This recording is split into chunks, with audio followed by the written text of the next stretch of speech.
Good morning. Good morning. This is our first attempt. Wonderful Sarah Jane reintroduced me to Gideon this morning in the book of Kings, and she knows the story, she'll tell you. And then we're going to read antiphonally. There are actually 3 chapters, 6, 7 and 8 in Kings in the Old Testament.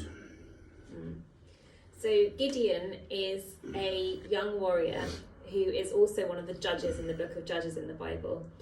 And God tells him to go and fight back the Midianites who keep on oppressing him and his people through attacking them, and they have to keep going to battle. And over the years they've lost many battles, but God confirms Gideon that he will defeat the Midianites and to go in the strength he has. So he's down to 300. He starts off with sort of tens of thousands, and God whittles them down to just 300. Yes, the special thing is that he tells Gideon that he will defeat the Midianites with 300 warriors only, which is an astoundingly tiny amount of warriors, and that they'll come out laughing, basically. So it's a tale of, it's a true story about a man who has had to have incredible faith to do what God's asked him to do and to prophetically stand within that. But yeah. I'm afraid I've got to add, I am a Christian, we're both Christian. Yeah. Now, this violence thing in the Old Testament, Christ came to give us a message utterly of peace and love. Apart from the overturning of the moneylenders' tables, that's the only sort of act of violence that Christ ever performed. So I have a huge difficulty with a perfectly reasonable position that someone might say, well, where's this loving God? If you read the Old Testament just as the history of God's chosen people, the Israelites, there's a lot of murder and mayhem, which is a completely different subject. So anyway, this is Gideon. Right. Stop. You sit. Good. Right. Well, okay. Go. Go.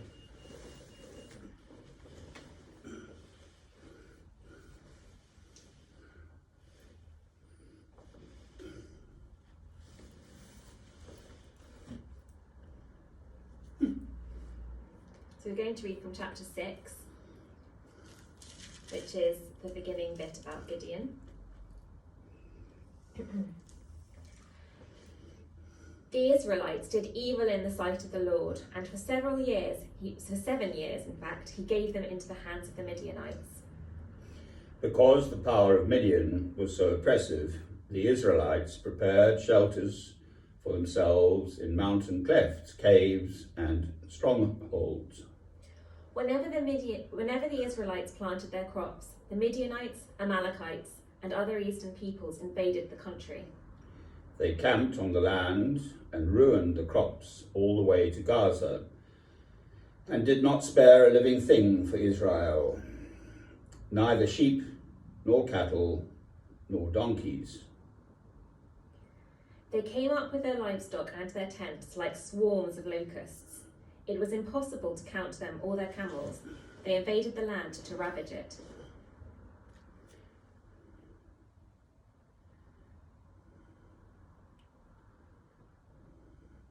Midian so impoverished the Israelites that they cried out to the Lord for help. When the Israelites cried out to the Lord because of Midian, he sent them a prophet who said, "This is what the Lord, the God of Israel, says. I brought you up out of Egypt, out of the land of slavery. I snatched you from the power of Egypt and from the hand of all your oppressors. I drove them from before you and gave you their land." Amen. Amen. I said to you, I am the Lord your God. Do not worship the gods of the Amorites, in whose land you live, but you have not listened to me. The angel of the Lord came and sat down under the oak in Ophrah that belonged to Joash the Abiezrite, where his son Gideon was threshing wheat in the winepress to keep it from the Midianites. When the angel of the Lord appeared to Gideon, he said, "The Lord is with you, mighty warrior." "But sir," Gideon replied, "if the Lord is with us, why has all this happened to us? Where are all his wonders that our fathers told us about when they said, 'Did not the Lord bring us out of Egypt?' But now the Lord has abandoned us and put us into the hand of Midian." The Lord turned to him and said, "Go in the strength you have and save Israel out of Midian's hand. Am I not sending you?" I shouldn't have done this, but I'm going to. That's sort of the absolutely iconic phrase, so I'll say it too if I may. Go in the strength you have and save Israel out of Midian's hand. Am I not sending you? So we've gone the other way around. You go. "Pardon me, my lord," Gideon replied, "but how can I save Israel? My clan is the weakest in Manasseh, and I am the least in my family." The Lord answered, "I will be with you, and you will strike down all the Midianites together." Gideon replied, "If now I have found favour in your eyes, give me a sign that it is really you talking to me." "Please do not go away until I come back and bring my offering and set it before you." And the Lord said, "I will wait until you return." Gideon went inside, prepared a young goat, and from an ephah of flour he made bread without yeast. Putting the meat in a basket and its broth in a pot, he brought them out and offered them to him under the oak. The angel of God said to him, "Take the meat and the unleavened bread, place them on this rock, and pour out the broth." And Gideon did so. Then the angel of the Lord touched the meat and the unleavened bread with the tip of the staff that was in his hand. Fire flared from the rock, consuming the meat and the bread, and the angel of the Lord disappeared. When Gideon realized that it was the angel of the Lord, he exclaimed, "Ah, sovereign Lord, I have seen the angel of the Lord face to face." But the Lord said to him, "Peace, do not be afraid, you are not going to die." So Gideon built an altar to the Lord there and called it, "The Lord is Peace." To this day it stands in Ophrah of the Abiezrites. That same night the Lord said to him, "Take the second bull from your father's herd, the one that's 7 years old. Tear down your father's altar to Baal and cut down the Asherah pole beside it. Then build a..." Oi! Oh. Excuse me. Your turn. My Your turn. turn. Yes. Well, you read it then. Go on. Go on. Go No, on. you go. No, you go. Then build a proper kind of altar to the Lord your God on top of this height. Using the wood of the Asherah pole that you cut down, offer the second bull as a burnt offering. Oh man, she stole my last verse. The brute. I'm the brute. Anyway, I'm not.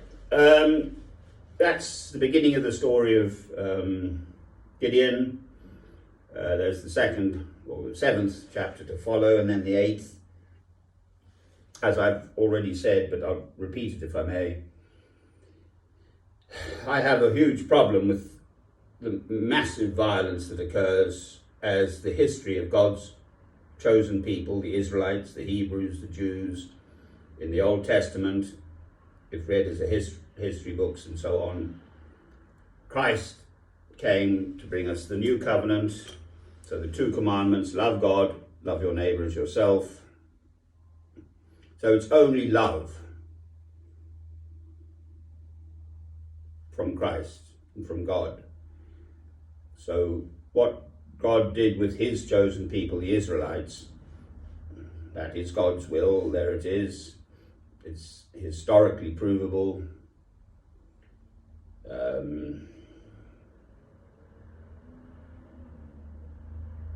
And quite justifiably, I think people are turned off by it, quite frankly. Well, I like the story of Gideon because he is a very prophetic person. He keeps on doing what he thinks is the right thing to do, regardless of the circumstances that he finds himself in, and regardless of what's going on in the world, and how much he suffers as well. And he actually reminds me of Francis here, who has gone through a lot in his life and continues to do the right thing. Enough already. Right. Gideon. Right. So, catch you later. Second and third chapters coming. Cheerio.